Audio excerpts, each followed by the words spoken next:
If you're watching this video, chances are you've seen our other videos about the 4 main types of ceiling cornices and how they are made. We've also shown you the pros and cons of each material. But today we're going to go into more detail about what happens when you choose the wrong material for your ceiling and wall moldings. So stay tuned. For some people, choosing the right ceiling cornice is all about aesthetics. However, there is more to consider before making a decision. What happens if you want a wooden cornice? Well, wood does look very premium, but wood is a natural product and will expand and contract according to the humidity levels in the air. If it is not properly treated, the wood can warp or twist out of shape. This is not only an issue for flat ceilings, but especially for ceiling roses where the wood can crack at the joints. Also, wood is a natural product, which means it can be a food source for termites and other wood-boring insects. Termites can cause extensive damage to wooden cornices, particularly if the home has a history of termite infestation. Gypsum, on the other hand, is a popular choice for cornices because it looks seamless and doesn't require painting. It is lightweight and easy to install. However, it is more brittle than wood and can chip or break if it is dropped or hit.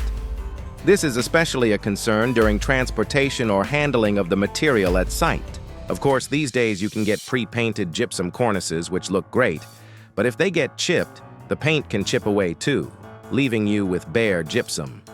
You can paint over it, but it won't look as nice as the factory finish. The third option is PVC, which is a cost-effective material that doesn't require painting and is highly durable. It is also resistant to moisture, making it a good choice for bathrooms, kitchens, or homes in coastal areas. The downside of PVC is that it can look plasticky and cheap if it is not installed properly. Gaps between the PVC and the walls or ceilings can be noticeable, making the room look unfinished.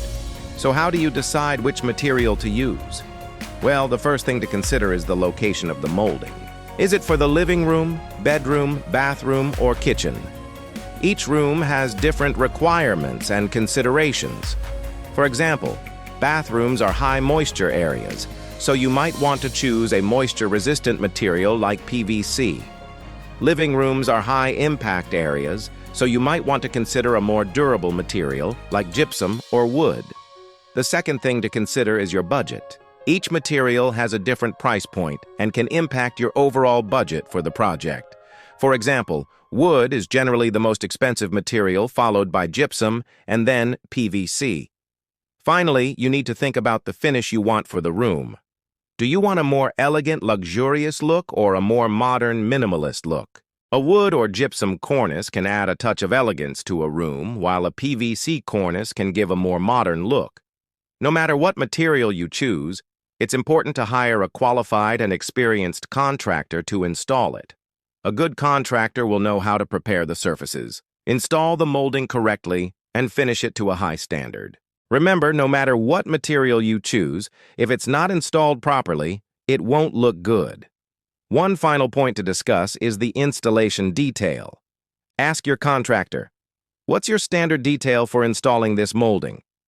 Because some contractors cut corners to save time and money, they might skip back support or use the wrong adhesive, which can lead to cracks in the less than a year. So, don't forget to factor in these considerations when deciding what material to use for your next project.